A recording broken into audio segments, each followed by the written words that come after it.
Hello again. Welcome back to History 475.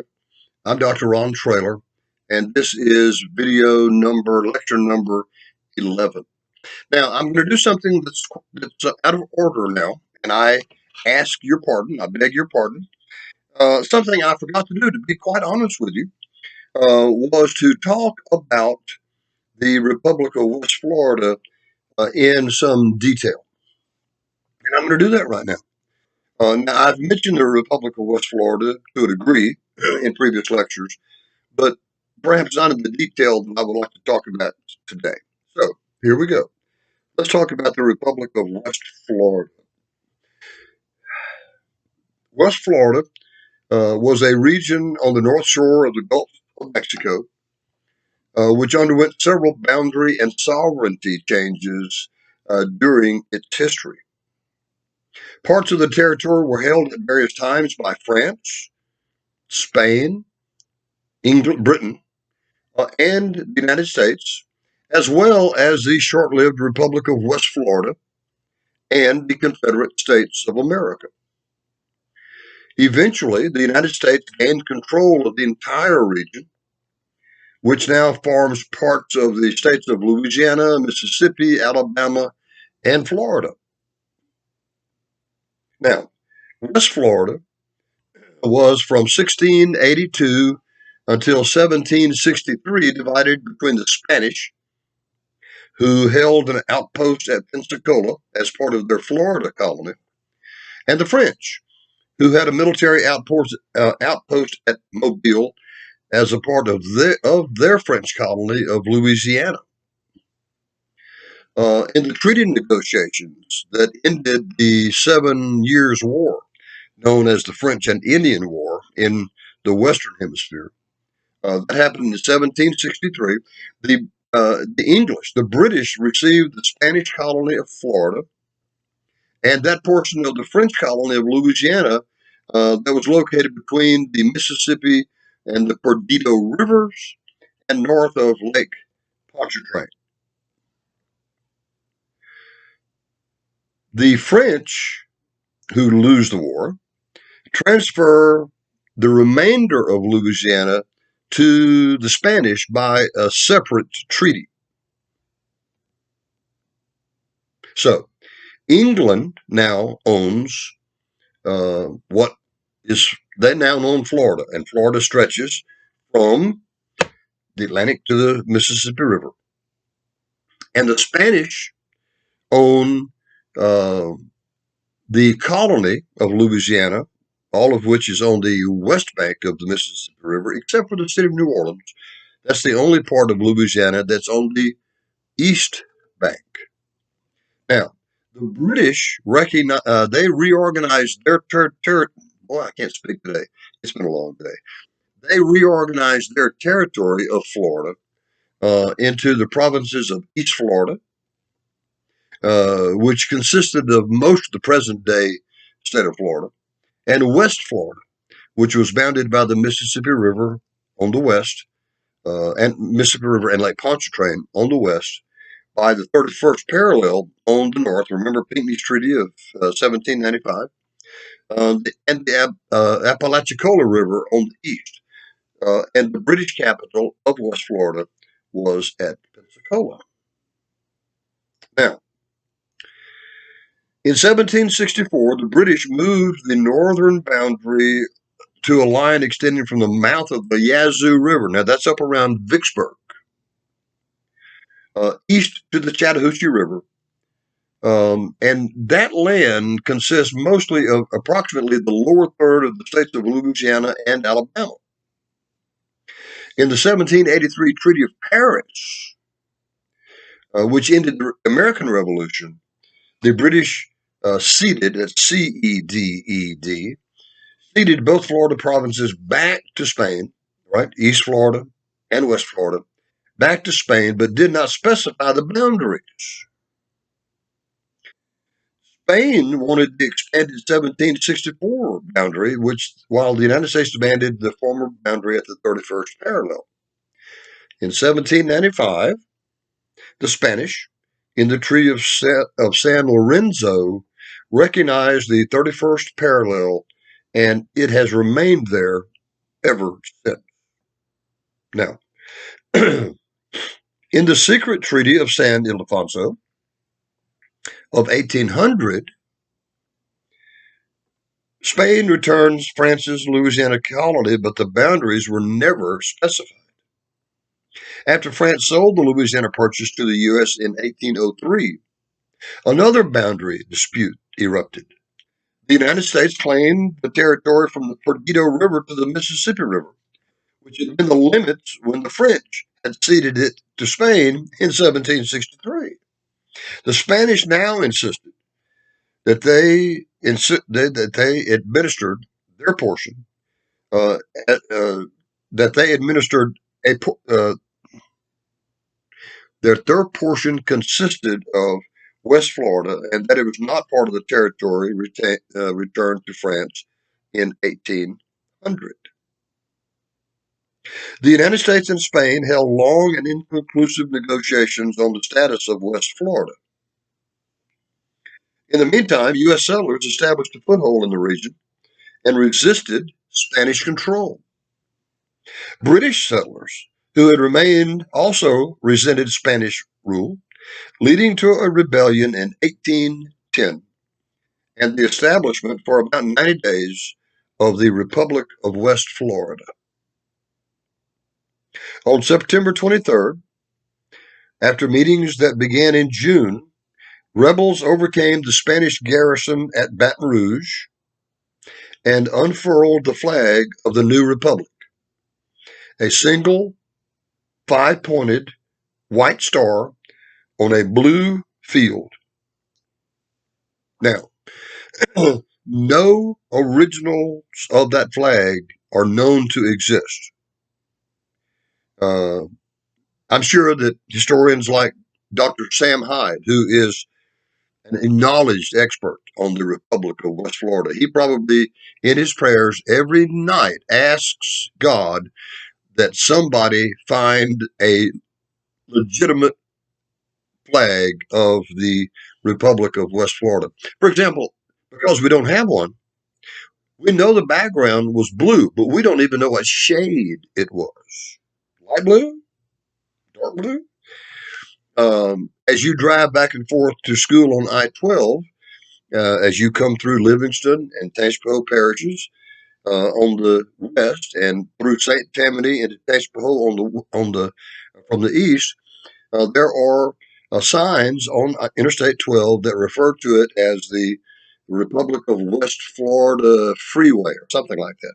And there's a flag on that, but we don't know if that is the proper shade of blue or not. Because we don't know, we just guessed.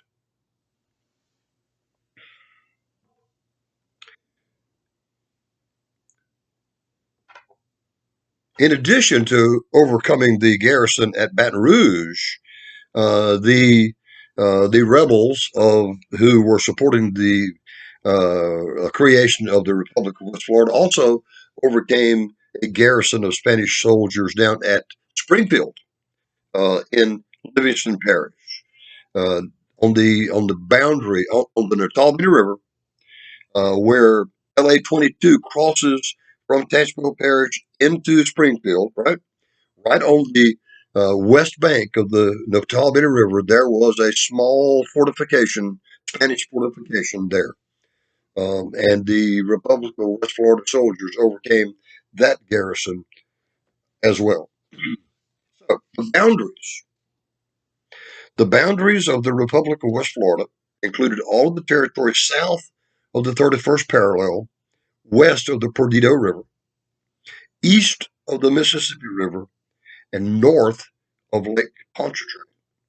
It included the southern portions of the present-day states of Mississippi and Alabama, and the present-day Louisiana parishes of East Baton Rouge, East and West Feliciana, Livingston, St. Helena, Tangipahoa, St. Tammany, and Washington parishes.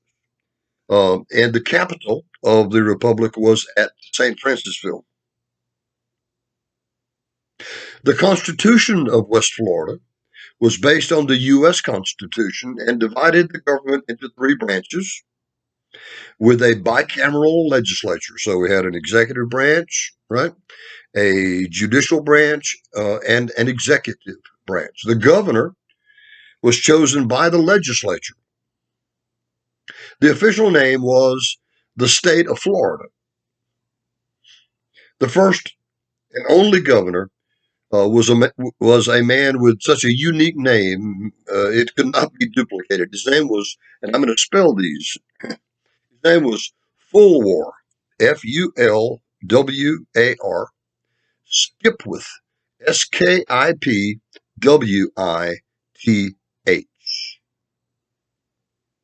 He had been a former United States diplomat who had helped negotiate the Louisiana Purchase.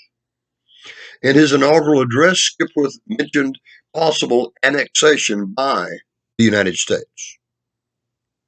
As a matter of fact, on October the 27th of 1810, parts of West Florida were in fact annexed by a proclamation of President James Madison, who claimed the region as a part now of the Louisiana Purchase. Now, that claim is probably incorrect. Most historians and most geographers agree that the only part of the Louisiana Purchase that was east of the Mississippi River was the city of New Orleans itself. But remember, Madison was trying to justify taking West Florida and making it a part of the United States. So he claimed the region as a part of the Louisiana Purchase, even though he was probably incorrect. Now, at first, Skipwith and the West Florida government resisted annexation by the United States, preferring negotiation as a path to the Union. It's not, from all I can gather, it is not that they were opposed to becoming a part of the United States.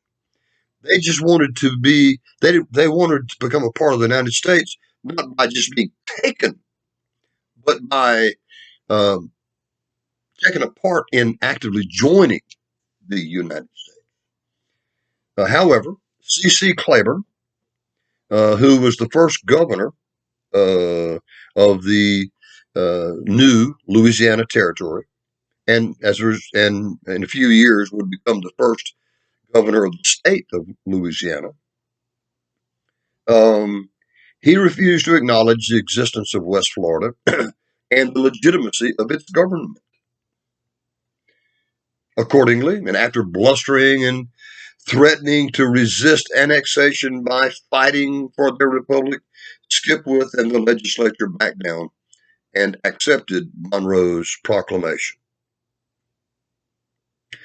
The United States took possession of St. Francisville on December the 6th, 1810, and of Baton Rouge on December the 10th. These portions were incorporated into the newly formed Orleans Territory, which basically took the shape of present day, with just a few differences, took the shape of present day Louisiana.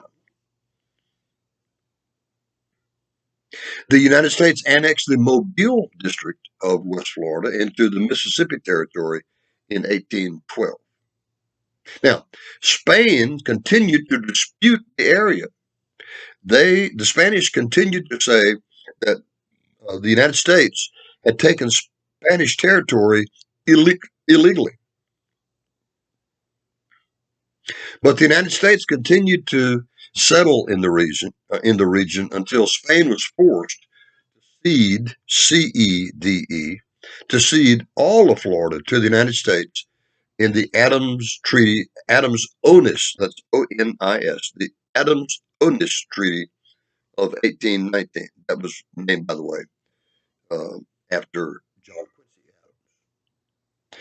The U.S. then reorganized the Florida Territory, that now consisted most of East Florida and a small portion of West Florida in 1822. The portions of West Florida now located in Louisiana were and still are called the Florida Parishes for the obvious reason that they were once a part of Florida. The Republic of West Florida Museum is located in Jackson, Louisiana. And in 2003, the Louisiana legislature renamed I-12 through the Florida parishes as the Republic of West Florida Parkway. The original Constitution of the Republic of West Florida exists. Not the flag, but the Constitution does. And it is housed in the archives of Louisiana State University. Okay? All right. Now, we've taken care of the Republic of West Florida, even though we did it out of order. And once again, I beg your pardon. Now, let's get back in order and let's talk about Madison after the War of 1812. Immediately after the War of 1812, the United States and Americans experienced a new surge of nationalism. And we've talked about this a little bit in the last lecture. The young nation was growing from a loose confederation of territories into a fully functional nation that spanned not all, not yet, but most of the North American continent. Unexpected economic prosperity after the war fed a feeling of well-being and enhanced the prestige of the national government. Thomas Jefferson's embargo, ironically, had spawned the factories that he had so distrusted and despised. The Hamiltonian idea spread that the nation needed a more balanced economy consisting of equal parts of farming, commerce, and industry. After a generation of war in Europe, shortages of foreign products there forced up the prices of American products and stimulated agricultural expansion and caused financial speculation in farmland. Southern cotton, tobacco, and rice came to account for about 2/3 of all American exports. At the same time, the post-war American market was flooded with cheap English goods that both planters and farmers alike could afford. Trade between the United States and England continued almost immediately before the last echoes of the last shot of the War of 1812 had sounded.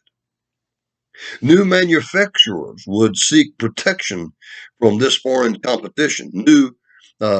New American, let's be specific, new American manufacturers would seek protection from this foreign competition through the creation of and the use of protective tariffs. Madison, in his first State of the Union message to Congress after the war, recommended several steps to strengthen the government. He said, we need to improve our fortifications, our military fortifications. We need to create a permanent Army and Navy. We need a new national bank. We need tariffs to protect new American industries. We need a system of canals and roads for commercial and military use. And to top it all off, Madison suggested that we create a great national university where the best and the brightest, no matter where they were from, would come. One New Englander remarked with a lot of irony, the Republicans have out-federalized federalism. You remember in our last lecture, I said that as a result of the War of 1812, in many ways, the Republicans began to adopt federalist ideas. And here's a good example. For almost a decade and a half, foreign and military affairs had taken Madison's attention. He worked by candlelight many evenings until dawn, but now he could at last consider other things. He spent the remainder of the spring of 1815 at Montpelier, his plantation there in Virginia. The opposition that he had experienced with regard to his foreign policy pretty much went away. And he found that his countrymen treated him with new respect and admiration now that the war was over. He was one of the dwindling number of revolutionary leaders who were still alive. And that, if for no other reason, commanded respect from younger Americans. Even those who had least reason to respect him. Let me fix it. Yeah. Even those who had the least reason to respect him seemed to do so. Abigail Adams, the former First Lady, the wife of John Adams, the Federalist, said that Madison reminded her of what Alexander Pope called the noblest work of God, an honest man. Well, it'd be nice if someone someday said that over my remains. He was an honest man. Madison had the opportunity in his last 2 years in office to finally address domestic policy. And his measures, in many ways, had the odd appearance of federalism. All right. One of the things that Madison supported in his last couple of years in office was something that we call economic nationalism. And there were three parts to this economic nationalism. And none of the three parts should surprise you by now, because we've talked about all three of them. The first, I have heard economic nationalism described as a three-legged stool. All right. So if that's true, then the first leg of the stool of economic nationalism is the Bank of the United States. Madison had learned the hard way that the Bank of the United States served an important purpose. And without it, during the War of 1812, made it just almost impossible to pay for the war. And so he proposed the rechartering of the bank. The man who had opposed the rechartering of the bank in 1811, now in 1815, proposes the rechartering of the institution. Now, many Republicans didn't like that at all. But the Republican Madison had seen the light, and he supports the reestablishment of the Bank of the United States. Sort of. Okay, we've got to put that sort of in there. Now remember, he had opposed the original bank on constitutional grounds back in 1791. Why? Let me say it again. Because he was a strict interpreter of the Constitution, and the Constitution didn't mention the Bank of the United States. Therefore, he considered it to be unconstitutional. Did he say that it wouldn't work? Of course not. He knew it worked. He just disagreed with it on philosophical, constitutional grounds. And the bank, as a result, had died during the early part of his presidency, first term, in 1811. But after he came to understand the importance of such a financial institution in the war effort, he began to reconsider. Especially after the war, there was not really a depression, or as they called it back in those days, panic. But there were some economic concerns after the war ended. And the absence of a central bank, which is exactly what the Bank of the United States was, became a source of embarrassment to the government. Um, it became impossible to loan money to people who wanted to establish new businesses. There was no way to transfer funds from one city to another city because the Bank of the United States had served that purpose during its lifetime as well. And as a result, in 1816, Madison signs a proposed bill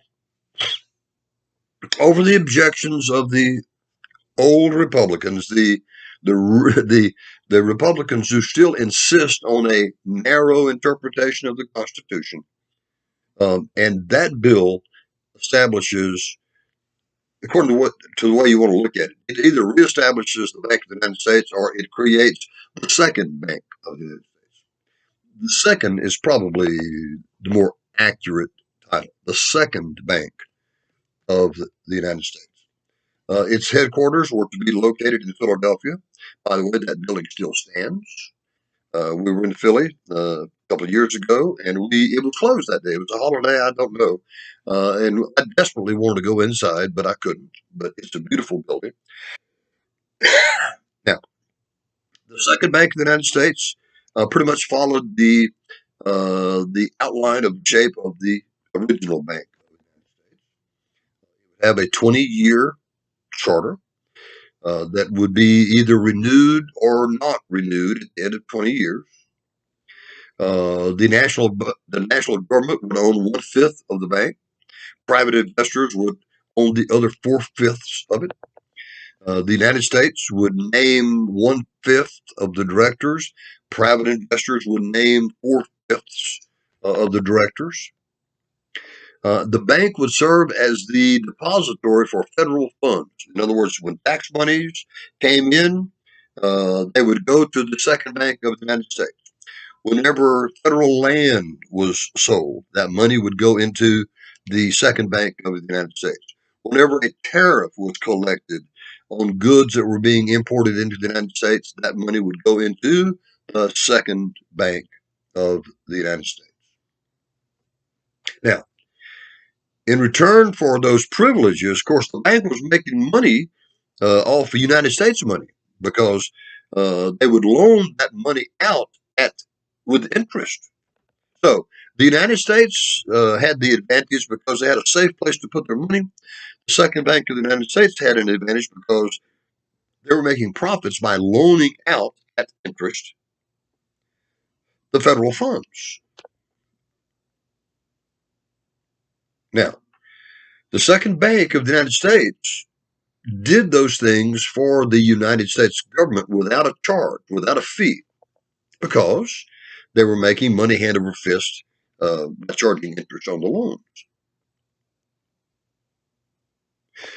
Also, as in the first bank of the United States, the agreement said that whenever the United States government needed a loan, that the second bank of the United States would loan up to $5 million to the United States government uh, upon demand,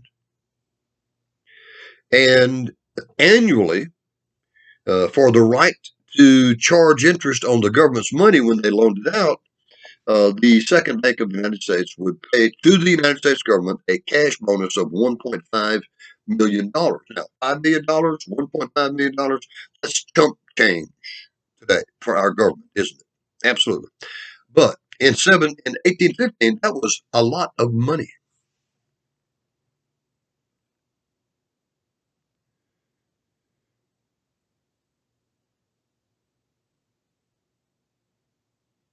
Now,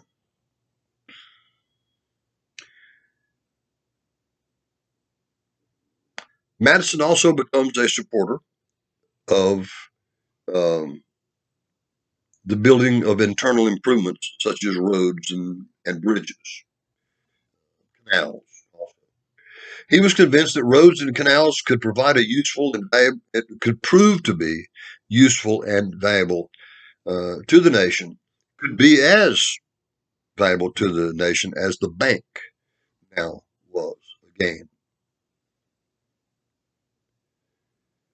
But in order to satisfy the strict interpreters of the Constitution, he supported the creation of a constitutional amendment that specifically said that the United States government had the power to pay for these internal improvements.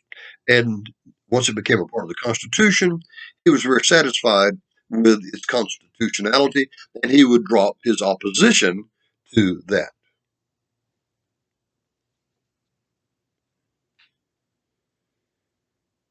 Now, It is still being debated whether or not Congress really understood what Madison was trying to do, or whether they intentionally misunderstood what Madison was trying to do. Now, remember what he wanted to do. He wanted a constitutional amendment that made it constitutional for the United States government to pay for these internal improvements. What the Congress did, rather than doing that, they passed an act that dedicated profits from the new bank to the building of roads and canals and bridges and ferries, internal improvements. One of his last acts in office was to veto that bill. So Madison still retained some of those old Democratic Republican strict interpretation ideals.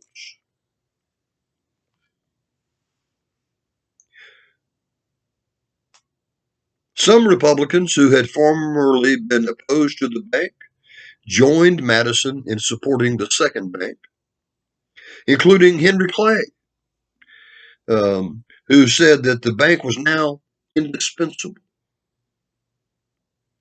New England Federalists, and there still were some, including the famous Daniel Webster, led the opposition of the Federalists who did not want the nation's banking center moved from Boston, which is where it had been, to Philadelphia.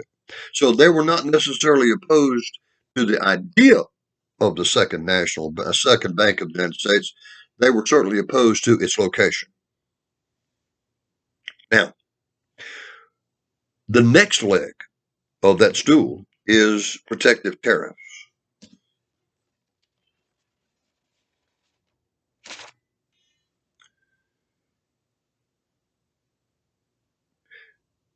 In the United States, more and more people after the War of 1812 began to invest their cash in manufacturing rather than in buying and selling of goods. Instead of selling something, they wanted to make it. That had started during the Jefferson embargo and continued into the days of the Non-Intercourse Act, continued through the War of 1812. Peace, after the war ended, brought a flood of cheap British goods because the British were so far ahead of us in manufacturing. Remember, the first industrial revolution began in England. They had this down to a science. And so, I mean, it didn't take long after the War of 1812 ended before British goods began showing up in American port cities. Now, American manufacturers, remember, American manufacturing is in its baby stage. And as a result, manufacturers had very little political clout yet. Now, there would come a time when they would have a lot of clout, but not yet. But even though they didn't have a lot of political clout, there was still a growing patriotic and nationalistic desire for economic independence from foreign competition, especially England. Now, we're never going to fight another war with England, right? And they're going to be our closest ally. But still, if Americans have a choice between buying an American good or buying an English good, considering that the quality and the price is similar, they want to buy an American good. New England shippers and Southern farmers opposed tariffs. But sizable majorities in both sections believed that the promotion of industry by use of a protective tariff enhanced both sectional and national welfare. The result was the Tariff of 1816. The Tariff of 1860 is unique in American history. It was not the first tariff ever. The United States had passed previous tariffs, but the purpose of the Tariff of 1816 was to protect American industry rather. Now, the original purposes of all those tariffs had been simple: to raise revenue, right? Not so much. Now, the Tariff of 1816 still produced revenue, but that was not its primary goal. Its primary goal was to protect baby American industry. It easily passed through the Congress. Um, New England supported the tariff, and the South opposed it. The Middle Atlantic states and the Old Northwest. What's the Old Northwest? Ohio, Indiana, Illinois, Wisconsin, Minnesota. Okay. The Mid Atlantic states and the Old Northwest overwhelmingly supported the tariff of 1816. And in all of those states, there were only 5 votes in the Congress against the tariff of 1816. Many of those who supported it did by a loose interpretation of the Constitution. Most Southern representatives in Congress opposed the tariff on strict interpretation grounds, and that should not surprise you. However, there were a few Southerners like John C. Calhoun of South Carolina who will be famous, really famous, in a few years. Supported the tariff, did so in the hope that the South might become a manufacturing center of its own, in the future, and therefore would prosper from a protective tariff. Now, this was not an idle dream on the part of John C. Calhoun. For the 1810 census, the 1810 census showed that the South had roughly the same number of manufacturers as New England did. Of course, that would change dramatically as the years passed. But that's what was true in 1810. Within a few years, however, New England moved far ahead of the South, and Calhoun changed from support for the tariff of 1816 to opposition to it. The tariff of 1816 caused unexpected problems that have echoed down through the years in American history, for it became, in the long term, a sectional issue, with manufacturers and food growers favoring higher tariffs and planters, especially cotton producers, favoring lower tariffs. Okay, so we've talked about the 3 legs of the stool, haven't we? We've talked about the second bank of the United States. We've talked about internal improvements and who should pay for them, and we've talked about the protective tariff. Now, James Monroe took the oath of office as president in March of 1817, after narrowly winning the Republican nomination from William Crawford and then easily defeating the Federalist candidate, Rufus King. The Federalists were so weak now that winning the Republican nomination almost guaranteed victory. When that happens, Madison is 66 years old, and he welcomed retirement. He went back home. He became a gentleman farmer. Remember, he didn't want to be a farmer when he was a young man, but he becomes a gentleman farmer in his old age. His letters are filled with discussions of scientific farming, crop rotation, and fertilization, and all that stuff. He continued to read and to deal with a heavy correspondence. His most valuable documents were the notes of the debates of the Constitutional Convention of 1787. Now, at the Constitution in Philadelphia, the delegates came to the point where they realized that they were getting ready to throw away the Articles of Confederation and write a new document, what we call the Constitution. Everybody in the world, everybody in the United States knew why they were there. And why were they there? They were there to improve the Articles of Confederation. But they had decided not to improve them, they had decided to throw them away. And so they decided to avoid confrontation while they were busy writing this new document. They decided to conduct the hearings and the proceedings in secret. So they shut the doors, they shut the windows, and they debated and made the decisions in secret. Of course, Madison was there. He was the best political philosopher probably at that convention. Madison, along with the others, promised secrecy. He personally had decided not to, and he kept a journal. He kept a diary of what went on. Most of what we know about what went on at the Constitutional Convention comes from Madison's diary. But Madison had made the personal decision to not make those notes public as long as any of the framers were still alive. Remember what Abigail Adams said about him being a man of honor? He might have taken it to an extreme, but certainly he was a man of honor. He, as it turns out, he was the last man at the Constitutional Convention to pass away.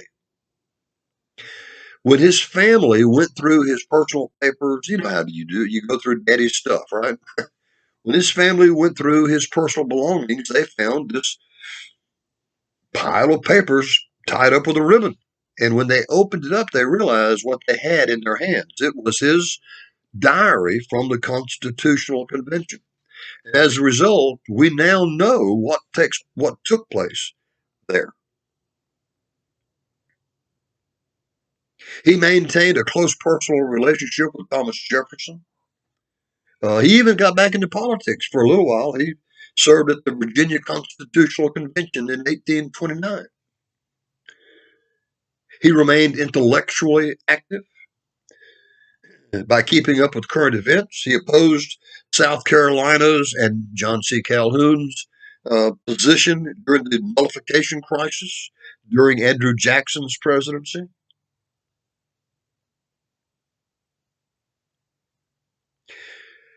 In 1828, he becomes the last survivor of the Constitutional Convention. In 1831, with the death of James Monroe, he becomes the lone surviving revolutionary leader. He wrote a new will. He authorized his wife Dolly to publish his Constitutional Convention notes after his death. And in June of 1836, he died at the age of 85 while having breakfast. Okay, folks, you ready? Listen to this. That is the sound of my notebook closing. That is the last lecture for History 475 because the content of this course goes through the end of Madison's presidency, and we just buried James Madison. Now, this is lecture number 11. There will be no more. Now, what I'm going to do, and I will send emails out, but I'm going to divide the lectures into two pieces.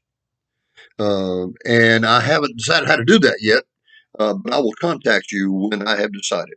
But for right now, you have in your hands all of the video lectures that I am going to give you for History 475. All right? So I wish you good luck and goodbye.